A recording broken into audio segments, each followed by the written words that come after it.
Global Bioénergie développe des procédés pour convertir les ressources végétales, le sucre, les céréales, les déchets agricoles et forestiers en hydrocarbures, c'est-à-dire en vraie essence, en vrai kérosène, en vrai diesel et aussi en plastique et en élastomère.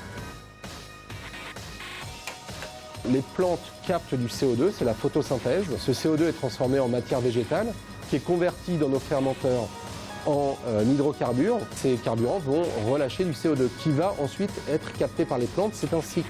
Il y a quand même production de gaz à effet de serre, mais bien moins que dans le cas du pétrole.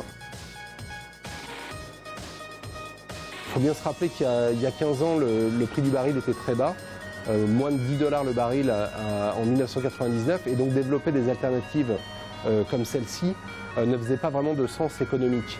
Pour le département de l'Essonne, c'est déjà 50 emplois aujourd'hui qui ont été créés en moins de 5 ans. Et puis, sans faire de prévisions hardies, on peut penser que la société va continuer à se développer.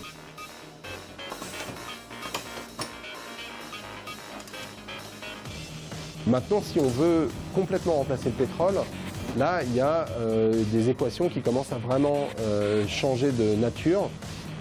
Il faut trouver autre chose, et cette autre chose, c'est quoi? C'est les déchets agricoles, la paille par exemple. Tous ces déchets dont on ne fait pas grand-chose aujourd'hui, qui pourront être valorisés par des procédés tels que ceux-ci pour fabriquer des carburants et des plastiques.